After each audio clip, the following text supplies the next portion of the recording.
बिस्मिल्लाहिर्रहमानिर्रहीम। अस्सलाम वालेकुम। अल्लाहुम्मा सल्ली अला मुहम्मदिन कमा तुहिब्बु व तर्ज़ालहु। इब्ने जौज़ी रहमतुल्लाह अपनी किताब में एक वाक़या लिखते हैं कि बनी इसराइल में एक बुजुर्ग थे।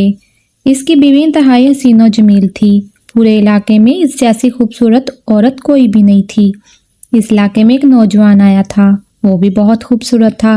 इस औरत और नौजवान की नज़रें आपस में मिली और वो दोनों एक दूसरे को पसंद आ गए।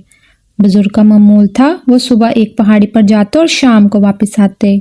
वो नौजवान रोजाना इसके बीवी के पास आता और दोनों बदकारी में पड़ गए। बुजुर्ग को किसी तरह पता चला कि मेरी बीवी बदकारियों में पड़ गई है। इसने अपनी बीवी से कहा कि आपने जना किया है, तो बीवी मुकर गई। बुजुर्ग ने कहा, कसम खाओ। इस जमाने में कसम खाने का तरीका इस तरह था कि अगर कोई गवाही या कसम देनी होती या किसी से कोई गुनाह सरजद हो जाता तो वो पहाड़ की तरफ चले जाते और वहाँ सारे फैसले होते थे। रास्ते में एक दरिया पड़ता था, वहाँ पर लोगों ने घोड़े और गधे खड़े किए होते थे। अगर कोई किसी वजह से दरिया पार नहीं कर सकता था तो इसको घोड़े या गधे पर बैठाकर दरिया पर पार करवाते थे और इनसे उजरत लेते थे। बुजुर्ग ने कहा, चलो कसम खाने चलते हैं। तो बीवी ने कहा, ठीक है, कल सुबह चलेंगे। बुजुर्ग के जाने के बाद जब वो नौजवान इस औरत के पास आया तो औरत ने सारी बात बता दी और कहा, बाकी आप मुझ पर छोड़ दो। आप सिर्फ एक काम कर लेना कि कोई गधा लेकर कल सुबह दरिया के किनारे खड़े हो जाना। आप मुझे गधे पर बिठाकर इस तरफ ले जाओगे। नौजवान ने कहा, हाँ ठीक है। सुबह हुई तो बुजुर्ग अपनी बीवी को लेकर पहाड़ की तरफ चल पड़े। जब दरिया पर पहुंचे तो औरत ने कोई बहाना बनाया कि मैं पैदल नहीं जा सकती।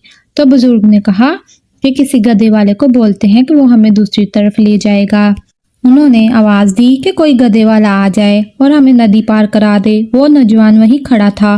वो गधा लेकर आया। जो पैसे बुजुर्ग ने बोले थे वो इस पर राजी हो गया और नदी की दूसरी तरफ ले गए और पहाड़ के सामने पहुंचे।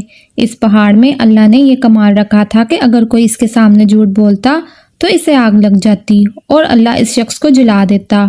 वो औरत जब गधे से उतर रही थी तो इसने अपनी धोती खोल दी और इसका जिस्म दिखने लगा। इस गधे वाले ने भी देख लिया। वो औरत पहाड़ के सामने खड़ी होकर कसम खाने लगी कि या अल्लाह, मैं कसम खाती हूँ इस बाबरकत पहाड़ के सामने कि अगर मेरी शर्मगाह मेरे इस खामन और इस गधे वाले के अलावा किसी और ने देखी हो तो मुझे तबाह कर दे। अल्लाह ताला को इतना गुस्सा आया कि इसने पहाड़ को ही आग लगा दी और वो आग लग गई। अल्लाह ताला शैतान के बारे में फरमाता कि शैतान का फरेब कमज़ोर है और औरतों के बारे में फरमाता है तुम्हारा फरेब मुकर ज़्यादा है। इसी तरह खरासान का बादशाह शिकार खेलकर वापस आने के बाद तख्त पर बैठा था। थकावट की वजह से इसकी आंखें बोझल हो रही थी। बादशाह के पास एक गुलाम हाथ बांधे औदब खड़ा था। बादशाह को सख्त नींद आई हुई थी, मगर जब भी इसकी आंखें बंद होती तो एक मक्खी आकर इसकी नाक पर बैठ जाती और नींद और बेख्याली की वजह से बादशाह गुस्से से मक्खी को मारने की कोशिश करता, लेकिन इसका हाथ अपने ही चेहरे पर पड़ता था और वो हड़बड़ाकर जाग जाता था। जब 2-3 दफ़ा ऐसा हुआ तो बादशाह ने गुलाम से पूछा, तुम्हें पता है कि अल्लाह ताला ने मक्खी को क्यों पैदा किया है? इसकी पैदाइश में अल्लाह की क्या हिकमत पोशीदा है? गुलाम ने बादशाह का सवाल सुना तो इसने ऐसा जवाब दिया जो सुनहरे हरूफ में लिखे जाने के काबिल है। गुलाम ने जवाब दिया, बादशाह सलामत, अल्लाह ने मक्खी को इसलिए पैदा किया है कि बादशाहों और सुल्तानों को ये एहसास होता रहे कि बाज़ औक़ात इनका जोर एक मक्खी पर नहीं चलता। कहते हैं कि बादशाह को इस गुलाम की बात इतनी भाई कि इसने इसे आज़ाद करके अपना मशीर मुकर्रर कर दिया। इसी तरह बगदाद में एक शख्स ने कुत्ता पाल रखा था। एक दिन इसका कहीं जाना हुआ तो कुत्ता भी साथ साथ चलने लगा, यहाँ तक कि इस शख्स का गुजर इसके दुश्मनों के पास से हुआ। उन्होंने इसे पकड़ लिया और एक मकान में ले जाकर कत्ल करके कुएं में फेंक दिया। कुत्ता इनके दरवाजे पर पड़ा रहा और इन लोगों में से एक शख्स बाहर निकला तो कुत्ता इसे काटने को दौड़ा। इसने लोगों को मदद के लिए पुकारा और बेमुश्किल जान बचाई, मगर इस वाक़े की इत्तला खलीफा को भी हुई। तो खलीफा ने इस शख्स को बुलाया और पूछा, आखिर क्या वजह है? तेरा कुत्ता तेरे पीछे क्यों पड़ गया है? मकतूल की माँ ने देखा तो कहा, मेरे बेटे के दुश्मनों में से ये भी एक दुश्मन है। कोई तज्जुब की बात नहीं, ये भी कातलों में शामिल हो। चनाचा खलीफा ने अपने खादमों को हुक्म दिया कि इस शख्स के साथ साथ चलो। वो भी सभी जा रहे थे और कुत्ता भी साथ साथ चलता रहा। यहाँ तक कि इस कुएं में पहुंचे तो कुत्ते ने जोर जोर से भौंकना शुरू कर दिया।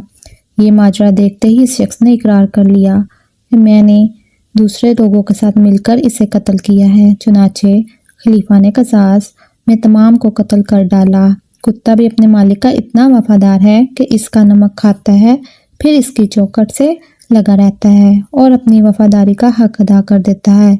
लेकिन हम इंसान अपने रब्बुल आलमीन से कैसे गाफिल हुए हैं कि इसकी हर तरह की नेमत के बावजूद दुनिया में ऐसे खो गए हैं कि अपने रब को ही भूल गए हैं और इसके नाशुक्रे हो गए हैं। जैसा कि अल्लाह ताला फरमाता है, जो कुछ तुमने मांगा सब मैंने तुमको अता कर दिया, और अगर खुदा के एहसान गिनने लगो तो शुमार ना कर सकोगे, मगर लोग नेमतों का शुक्र अदा नहीं करते।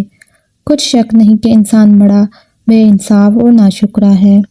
दोस्तों, अगर आपको ये मेरी कहानियाँ और बातें अच्छी लगी हों तो प्लीज़ मेरे चैनल को सब्सक्राइब, लाइक और शेयर ज़रूर कीजिएगा। आप एक सब्सक्राइब से मुझे बहुत हौसला मिलता है। मैं गरीबों की मदद करना चाहती हूँ और अब घर वालों को सपोर्ट करना चाहती हूँ। मुझे इजाज़त दीजिए। अल्लाह हाफ़िज़। अपना बहुत सा ख्याल रखिएगा।